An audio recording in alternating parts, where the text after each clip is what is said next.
a majorly true champion of this program. When she's not being a reading pal,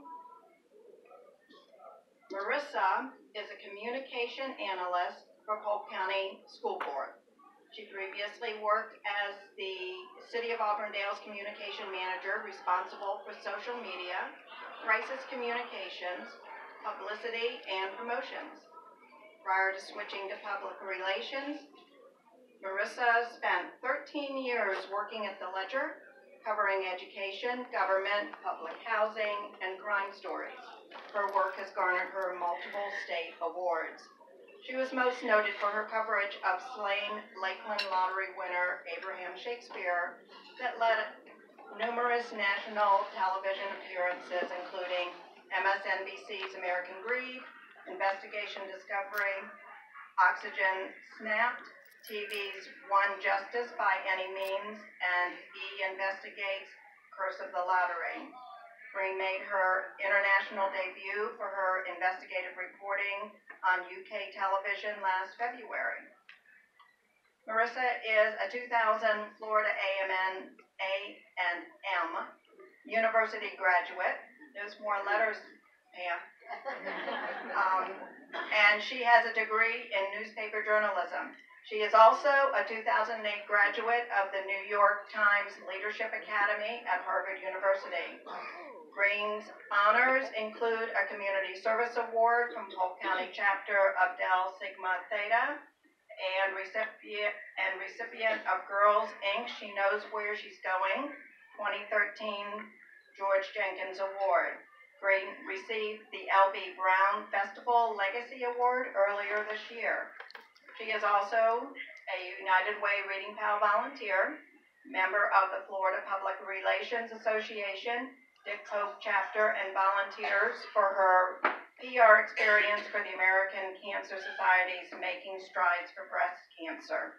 In 2017, Green was an honoree for the Polk Emerging Leaders. Green sits on several community boards, including Polk State's Bachelor of Education Advisory Board, the United Way of Central Florida, Kaiser University's Social Media Advisory Board, and is founder of Queens of the Round Table, 8-year mentoring leadership group. In her spare time, what? Green's passion is participating in causes that advocate on behalf of public school children and developing leadership opportunities. She is a highly sought-after guest speaker in this county, and she is here with us tonight. I would like to welcome to the podium our very own Wonder Woman, Merissa Green. Hold up.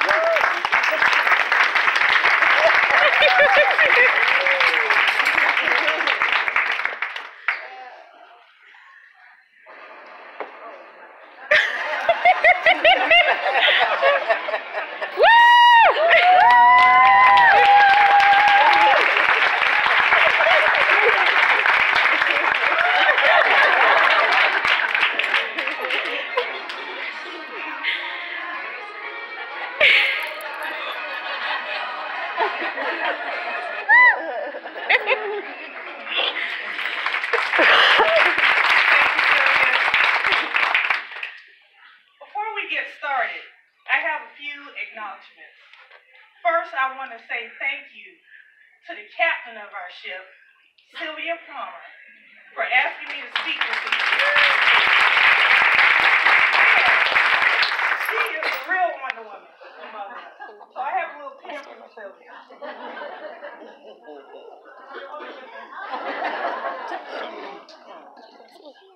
United Way CEO Alan Turner, for your leadership to United Way. My family, who traveled here from Daytona to be here for Mother's Day weekend, if you all can wait.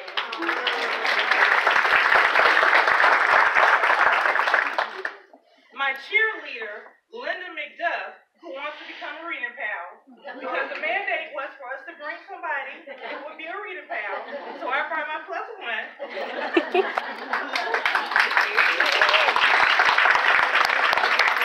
The wonderful, awesome team at Auburndale Central Elementary, where I volunteer in Jackson Way.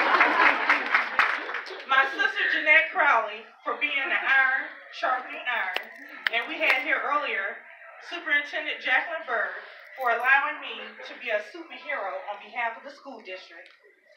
My friend, Mr. Dale Hayes, for showing support and putting up with me. The city of Auburndale, and we have Jeff Tillman, the assistant city manager here. And when I went to go work for the city of Auburndale, I went to the city manager and I said, listen, I'll work after hours if you'll let me volunteer in the Reading Power program. And he said he could do better than that. So he had all the department directors in the city of Auburndale volunteer at Auburndale Central.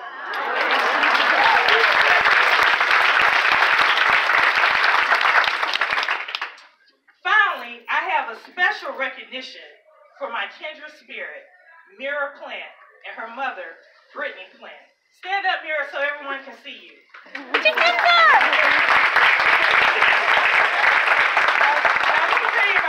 see how awesome my cake looks?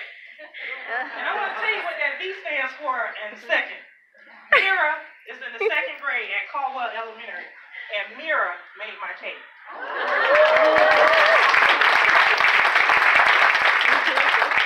I love you, Mira. Welcome, Reading Pals, United Way leaders and guests. As it was said earlier, my name is Merissa Green, and I am honored to be here to speak before you this evening.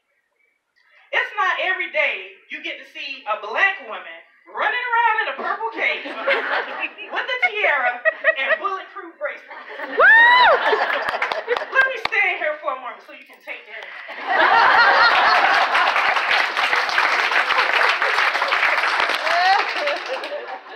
I love dressing up as Wonder Woman.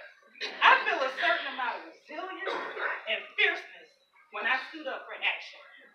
Those who belong to the village of Violent Fierce, that's what the V stands for, aka my alter ego, know that I do not do boring. So fasten your seatbelts and put on your 3D glasses as we travel the universe on what it means to be a Reading Pal superhero. I am beyond humble to talk about a topic dear to my heart, the superpower of reading. But before I go there, let me tell you briefly about my fascination with superheroes. Wonder Woman and Superman were my favorites. They were heroic, intelligent, and strategic. When the world was coming unglued, they were always there to save the day. I remember watching the Justice League and Super Friends after school at my great-grandparents' house. These superheroes provided comfort as a child growing up in divorce. Although they were fictional characters, the lesson I learned made me feel invincible in real life and helped me to cope with issues I battled as an adolescent. There were moments in high school where I tried to be that superhero, like the time I broke up a fight between a surfer and a skateboarder, or the time I created an empowerment club in the 10th grade to build up self-esteem among my peers who were struggling with poverty and fitting in just like me. By believing in myself that I could be the superhero, I learned you don't have to fit in. Just lead well, and others will follow. Superheroes lead, and the little ones are watching. While it has been our mission to ensure the kindergartners can read rigorous words and comprehend what the story is about, our role as Reading Pals can be so much more. On one particular day, after landing my invisible jet at Auburndale Central, I do what I usually do.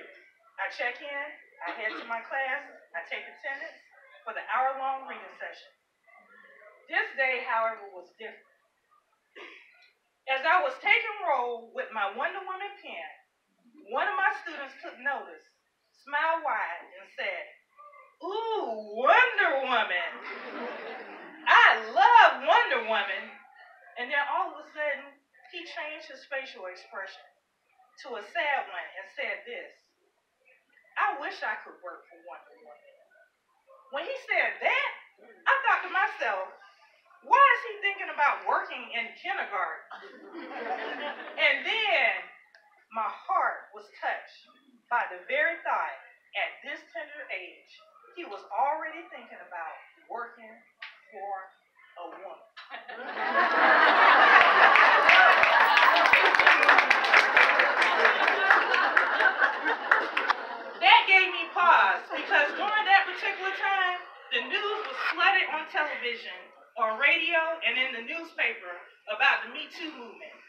In my 6 years of volunteering in the Reading PAL program, these statements from a kindergarten gave me an epiphany like one I never had before.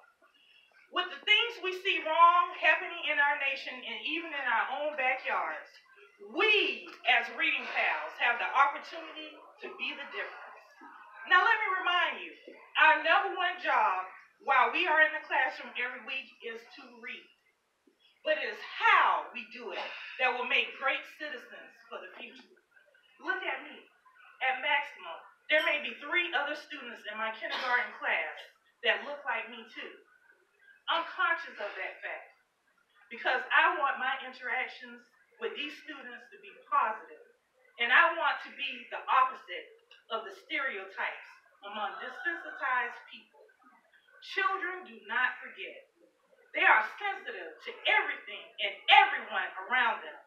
Just think back to when you were in elementary school. Do you remember the educators, the volunteers, or the staff that made an impression on you? When I walk in the classroom, I don't have to worry about the color of my skin, the fact that I am a woman, or if I have enough money in my bank account to belong. The only thing these kids want to know is, are you willing to let them read a page? Can they color? What compliment you have to give them today? And when is the next time you are going to bring some treats to class? And don't think you are going to say goodbye without giving them a hug. This is civility, folks, at its finest. These same kids will grow up to be adults. The CEOs, the presidents, the vice presidents, the bankers, the lawyers, the doctors of the world. I want them to remember the love, the care, and concern I showed during our brief time together. So when they find themselves in a situation that might breed racism, sexism, or any other ism that stands to divide us, they will remember Miss Green and how her life was lived to unite us. They will remember Mr. Robinson and his kind demeanor. They will remember Miss Cheek and all the other Reading PALs who give of their time and their compassion to show a child how to read, the doorway to all opportunities. You are performing a superhero act each time you read to these babies. It gives them time to forget about what is going on at home and to escape in a world of chicka chicka boom boom. Cloudy with a chance of meatballs. And how to whistle for Willie. I was surprised last week when one of my toughest kids in the program, who always stayed angry and wasn't highly engaged, no matter what I said or did, hugged me for the very first time. I got emotional. No amount of success this year will compare to that moment because I finally had a breakthrough with this kid. If this is what saving the day and being a superhero looks like, I will gladly put on my cape, no matter how foolish or odd it may look.